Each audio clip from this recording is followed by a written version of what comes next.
Le pendule. Nous allons animer un pendule. Et ce pendule, avant de le commencer, nous allons commencer par planifier le mouvement de ce pendule. Alors ça va être quelque chose qui va être assez simple. Le pendule, qu'est-ce que c'est? Ça va être un mouvement qui va être aléatoire, c'est-à-dire un aller et un retour. Alors je vais faire ma planification. Alors on imagine que ça va être son origine. Et là, mon pendule qui va aller de gauche à droite, aller-retour, aller-retour. Et là, je vais commencer à déterminer un spacing pour ça. Alors le spacing, on sait qu'aux extrémités, ça va commencer à diminuer, s'agrandir, s'agrandir, rétrécir, rétrécir. Et là, on a de nouveau diminué. Alors, ici, à coup sûr, ça va être mon premier keyframe, donc qui va être au frame 1 dans mon time slider. Ensuite, ce que je peux faire, c'est séparer en deux, donc avoir à peu près le même angle. Et là, je vais avoir une position ici. Là, je sépare encore en deux. J'ai encore une autre position. Et là, on sépare encore en deux. J'ai une autre position. Et là, je peux continuer à séparer. Alors cette fois-ci, si ça, c'est ma dernière, ce que je vais faire, je vais la faire légèrement un peu plus proche de celle-là, de façon à avoir un spacing qui fait que d'augmenter si je pars de là et je m'en vais vers le haut. Une fois que c'est fait, je vais pouvoir commencer à mettre des labels, c'est-à-dire des noms à ces keyframes. Donc là, le premier ici, ce serait le 1. Ensuite, celui-là que je viens de faire, ça va être le 3. Celui-là, 5, 7, 9 et 11. Alors je vais animer tous les deux frames et de ce côté-là, je vais faire la même chose. Donc je divise en deux, ça va être le 13. Je divise en deux, ça risquerait d'être le 15. Ensuite, lui, s'il est bien divisé en deux, je le renomme 17. Et là, entre les deux, lui qui va être un peu plus proche, ça va être 19 pour terminer au frame 21. Alors voilà comment je vais animer ce pendule. Maintenant, on va passer à Maya. Alors pour ça, je vais utiliser une sphère. Alors ma sphère, elle est créée.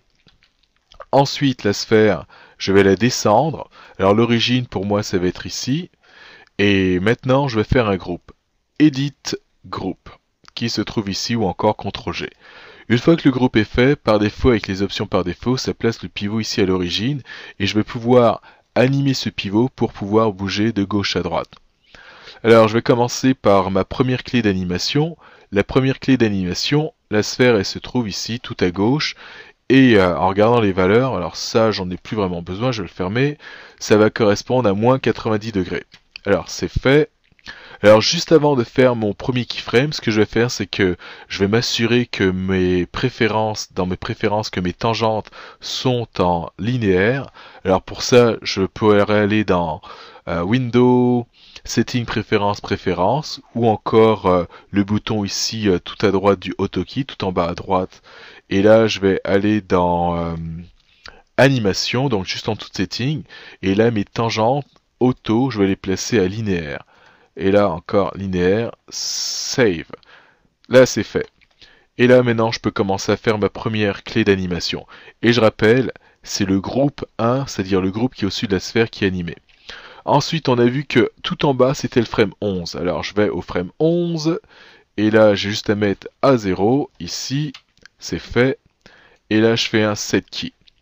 Vu que je suis en linéaire, en mettant strictement, c'est-à-dire au milieu, entre ces deux frames-là, c'est-à-dire le 1 et le 11, alors pour moi le milieu ça va être 6, là ce que ça devrait me donner, ça serait une valeur de 45 degrés. Donc je suis au milieu, et là ce qu'on peut voir, le premier que j'ai fait qui devrait correspondre à la distance qui serait au milieu, c'est-à-dire le 45 degrés, ça serait le frame 9. Alors je vais garder cette position-là, et avec le bouton du milieu, j'appuie, et je glisse jusqu'au frame 9. Et là, je fais set key. Donc, ça m'a permis de déplacer, c'est-à-dire mon time slider, sans bouger mon objet, c'est-à-dire la sphère. Alors là, je vais recommencer. Alors, la mi-distance entre 1 et 9. Alors, pour moi, ça va être 5, le frame 5. Parfait. Alors, maintenant que je l'ai, pareil, je le déplace. Et là, set key. Mi-distance entre 1 et 7. Ça va être 4, je les déplace, set key. Et la mi-distance entre 1 et 5, donc ça va être celui-là. Mi-distance signifie que je vais finalement avoir la même distance, ça va correspondre à le 1 entre 1 et 5 comme on a ici. Et moi, vu que je veux que mon spacing il change, ben, ce que je vais faire, plutôt que de le prendre au milieu, je vais le prendre un petit peu à côté du frame 1 pour l'avoir un petit peu plus proche du frame 1. Et là, je glisse et là, je fais set key. Donc là, je viens de faire la première partie. Alors, j'y vais clé par clé. 1, là, ça bouge un petit peu, un peu plus, un peu plus, un peu plus, et voilà. Je vais faire l'autre côté. Alors l'autre côté, pour moi, ça correspond au frame 21. Alors excusez-moi l'écriture, c'est un 2 et un 1. On va ici, 21.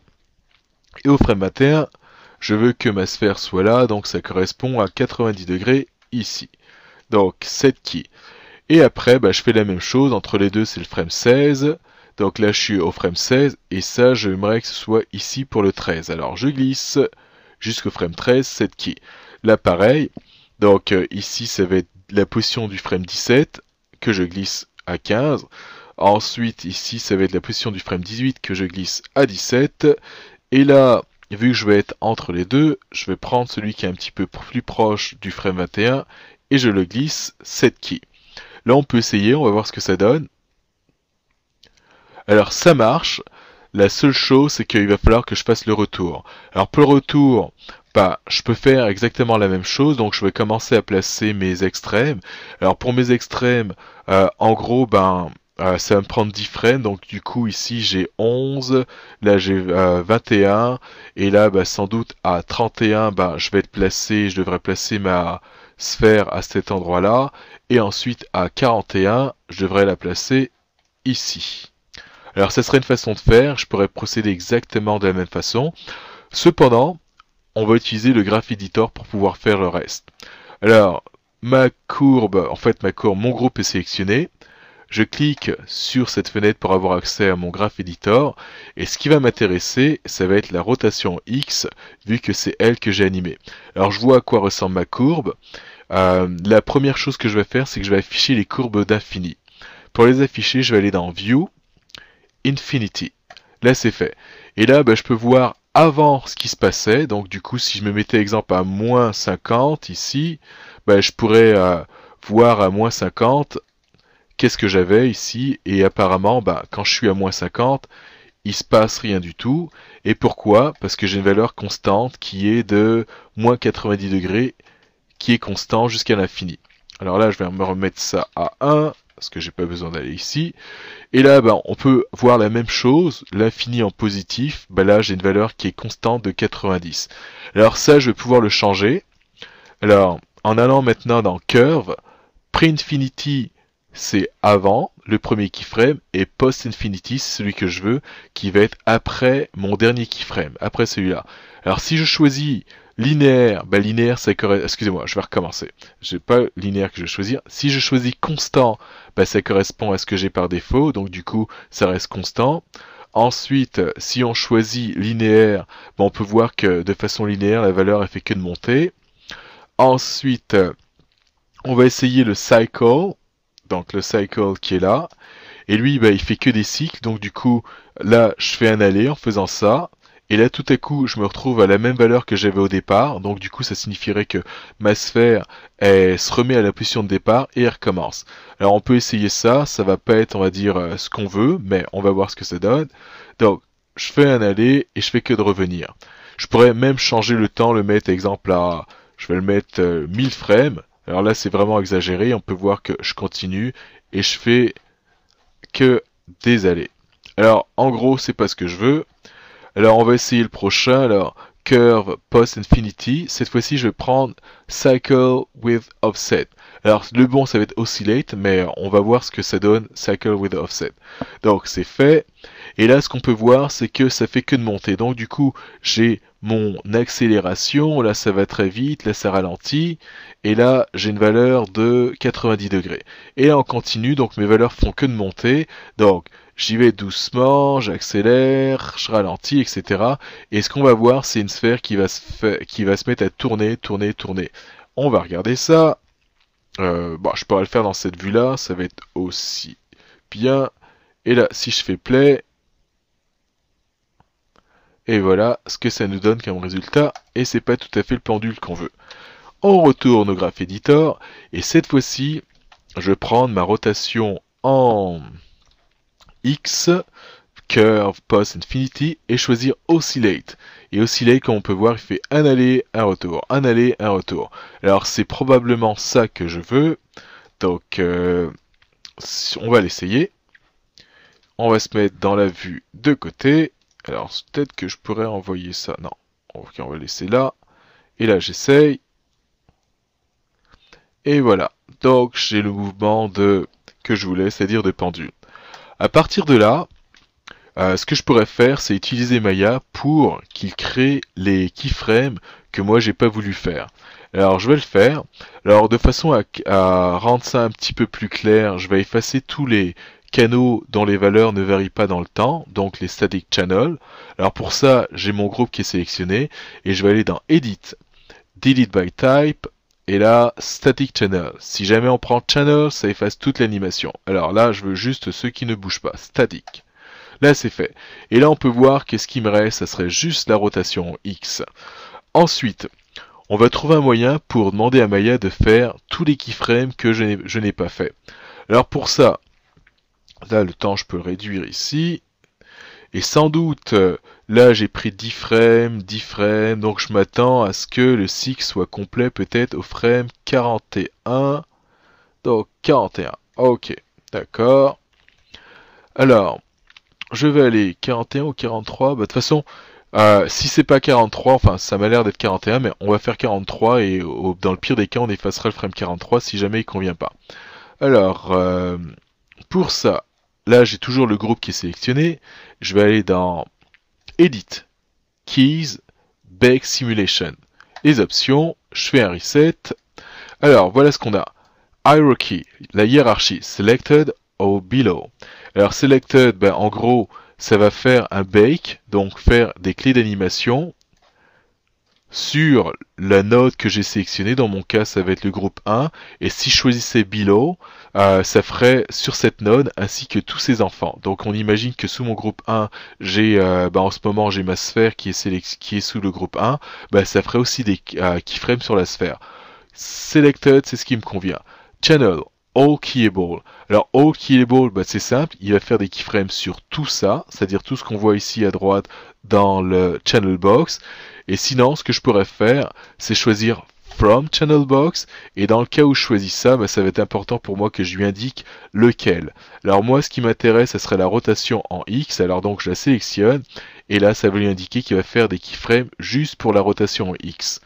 Ensuite, Time Range, on commence au frame 1, et on finit, alors j'avais dit 43, alors frame 43. Donc là, c'est fait. Et la Sample By. Alors si je choisis 1, ce qu'il va faire, c'est tous les frames. Alors je vais peut-être en faire un vite fait et ensuite faire un undo. Et là, on peut voir que à tous les frames, alors je pourrais réduire ça, il a fait des keyframes. Alors ça, je ne le veux pas, alors je vais faire un undo pour obtenir ce que j'avais avant. Parfait. Et vu que j'ai animé tous les deux frames, dans ce cas-là, je vais mettre 2. Et là, je vais pouvoir faire mon bake. Et là, on peut voir qu'il a fait l'animation tous les deux frames comme ce que j'avais. Alors celui qui est peut-être en trop, ça va être celui-là, le frame que je regarde, 43, parce qu'on avait dit c'était 41, alors donc du coup, lui, je l'enlève. Je vais vérifier quelque chose vite fait, alors je vais passer avec cette touche-là, ou encore, je pourrais utiliser mes raccourcis clavier qui seraient mon point et ma virgule, ou pour certains, ça va être plus grand que, plus petit que, enfin peu importe. Et là, je passe de frame en frame, rapidement, donc on peut voir ici que ça change. Parfait, je semble pas avoir d'erreur. Parfait. Donc là c'est fait. Là j'ai un aller et un retour.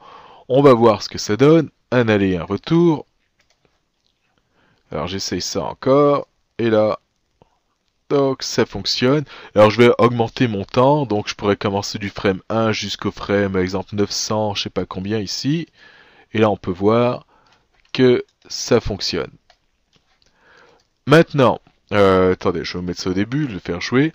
Alors, maintenant, si je veux faire, on va dire, des modifications et faire en sorte que ça reste un petit peu plus longtemps aux extrémités. Donc, en gros, diminuer le spacing. Alors, dans ce cas-là, ce que je vais faire, c'est que je vais sans doute ajouter des clés. Alors là, je vais réduire ça de façon à voir juste les clés que je veux. Enfin, mieux voir les clés, parfait. Là, je suis toujours au frame 1. Alors là, apparemment, ok, on va changer ça. Parfait.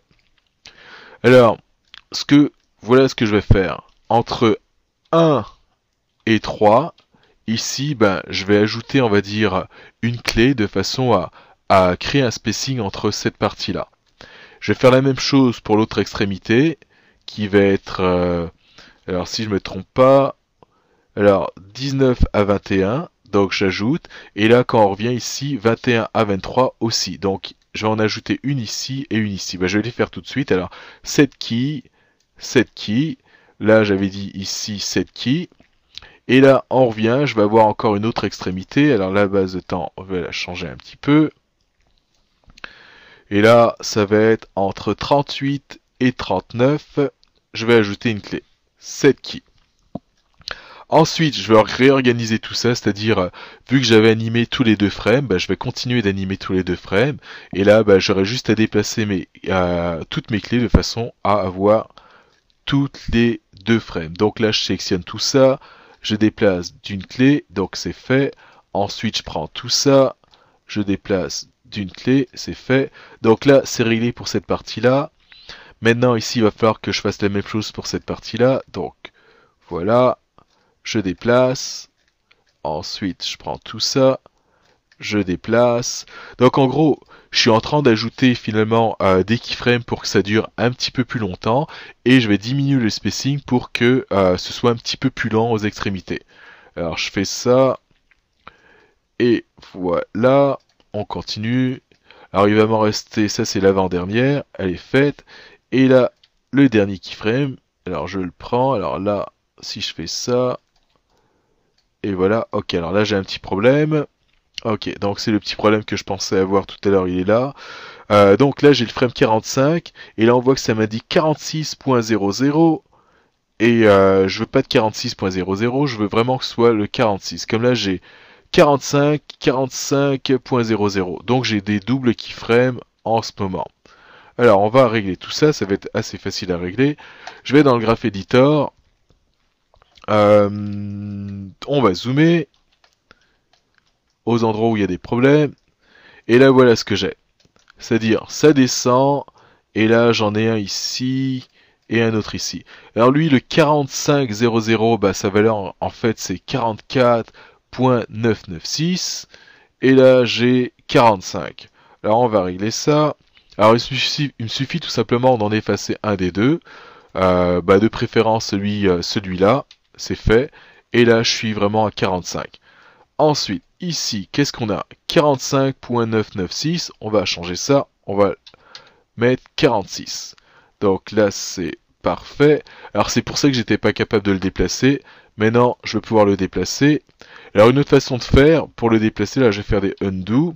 Ce que je peux faire, c'est aussi sélectionner ma clé ici, et en utilisant ma touche W qui va correspondre au Move Tool, donc cette chose-là, on peut voir W pour Move Tool, et là en appuyant sur la touche Shift, et je bouge de gauche à droite, et là ça va se déplacer. Alors peut-être que qu'est-ce que je fais pas bien?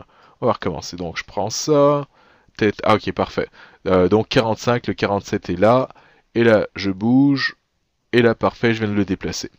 Alors c'est fait pour ça. On va arranger un petit peu les spacings. Alors pour les spacings, je veux voir juste ma rotation X. Je vais faire un zoom sur cette partie-là. Et là c'est un peu difficile pour vous à voir, mais ce que je peux vous dire c'est que c'est linéaire. Alors pour pouvoir changer cela, enfin voir que c'est linéaire, alors là je fais un frame all, ce que je peux faire c'est utiliser un squash, un stretch dans mon Graph Editor. Donc en faisant ça, ça va pouvoir m'aider à voir les différences. Alors moi, ce qui m'intéresse, c'est cette zone-là. Je fais F pour faire un frame sur cette zone-là. Ensuite, là où c'est linéaire, ce serait le keyframe que j'ai ajouté ici, qui correspond à celui-là en ce moment. Et là, je vais utiliser mon stretch. Alors pour ça, j'appuie sur les touches CTRL et non, excusez-moi, c'est Shift et Alt, et le bouton du milieu. Ok, on va recommencer.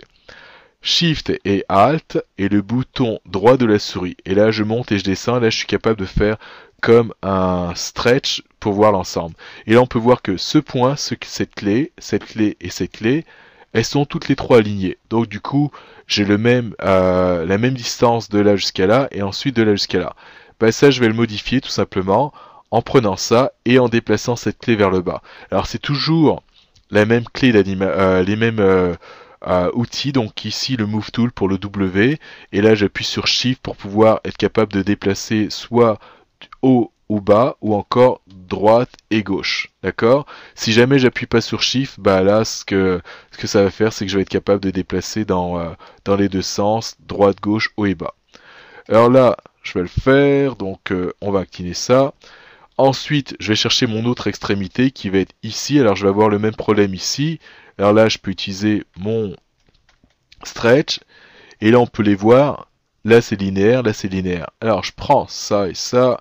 Et j'ai juste à les monter. Et donc là, je viens d'arrondir. Ensuite, il va me rester à régler le problème que j'avais tout à l'heure avec ça.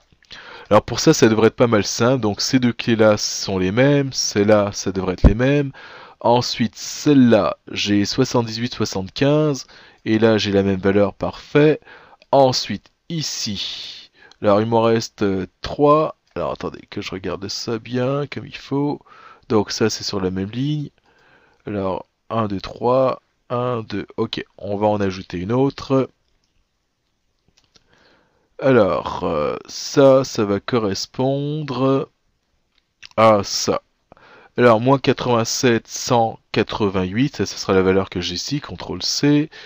Et cette valeur devrait se retrouver ici, si je me trompe pas. Alors, 45, ok, j'ai fait... Alors, elle devrait se retrouver ici. Et là, je fais une copie de la valeur de façon à avoir la même chose. Ensuite, alors le prochain, donc ça c'est fait. Lui c'est fait, il correspond à celui-là. Ensuite, il va me rester lui qui correspond à ça. Alors là, j'ai 89 moins 382, CTRL C. Et je vais copier ça là. C'est fait. Et apparemment, il faudrait que j'en rajoute un autre. Alors si je fais ça, cette key. Et lui, ça va correspondre à lui qui est de moins 90 degrés. Donc je prends ça et je mets ça à moins 90 degrés. Donc là c'est fait. Alors là en principe je devrais avoir le même nombre de clés. Donc là ça va. Ces deux-là c'est les mêmes positions. Ces deux-là c'est la même position. Oh oh, undo. Et là je suis à ça. Et après ça j'en ai deux. Parfait. Donc c'est OK. Et là on va essayer l'animation et voir qu'est-ce que ça donne. Si on sent une petite différence. Alors là le temps je peux l'augmenter. Je me mets au début. Et là je regarde. Voilà ce que ça donne. Alors, ce que je pourrais faire pour rendre ça encore plus intéressant, c'est imaginer un pendule où finalement, là j'aurai mon origine. Je pars de là. D'ailleurs, je vais prendre le stylo pour pouvoir illustrer cela. Donc le stylo, donc là c'est bon, parfait. Est-ce que je suis capable d'écrire parfait? Donc, je pars d'une extrémité. J'arrive ici. Et plutôt que de monter à la même hauteur, ben, je vais monter un petit peu plus bas. Donc ça, donc j'aurai quelque chose comme ça. Et j'arrive ici. Ensuite, pareil, je reviens. Mais cette fois-ci, je perds encore de l'énergie. Donc je vais monter encore moins bas. Arriver peut-être quelque part ici. Et là encore, je perds de l'énergie. Je monte un petit peu moins bas. Ainsi de suite. Tac, tac, tac. Jusqu'à un arrêt complet. Maintenant, pour que ça fonctionne, ce qu'il va falloir faire, c'est en plus de jouer avec le spacing, c'est-à-dire comme ce qu'on a fait ici, se dire que si je prends exemple, comme dans mon cas ici, je prends 10 frames pour aller de ce point-là, que je vais appeler de A à B, si je prends 10 frames, ben ici, il ne faut pas que je m'attende à prendre encore 10 frames pour aller de B à C parce que ma distance elle est plus courte. Alors donc du coup ça va aller un peu plus vite et je pourrais essayer de le dire ok bah peut-être que ça va me prendre quelque chose comme 9 ou 8 frames. Alors je vais y aller avec 8 frames. 8 frames pour aller de B à C. Ensuite de ce point là jusqu'à celui-là c'est la même distance. Alors vu que ça va être la même distance, je vais encore prendre 8 frames. Et là, pour aller de là jusqu'à mon extrémité ici, vu qu'elle est plus basse que celle-là, ben, sans doute je vais prendre moins de frames. Donc ça, je pourrais peut-être dire 6 frames pour cette partie-là. Donc de là jusqu'à là, faire encore 6 frames. Et ensuite de là jusqu'à là, je pourrais me dire 5. Alors là, je mets des valeurs vraiment aléatoires, encore un 5 frames. Et ensuite, bon ben, ce qu'il faudrait que je fasse, c'est que je teste mon animation afin de voir qu'est-ce que ça donne. Si jamais je vois que ça va être trop vite, ben, je peux ajouter des frames. Donc, exemple ici, si ça va être trop vite, je pourrais lui dire de faire la même action en 9 frames. Et si c'est encore trop lent, bah, ça serait le contraire où je pourrais diminuer et faire de B à C en 6 frames. Alors là, c'est fait, enfin, ainsi de suite jusqu'à la fin.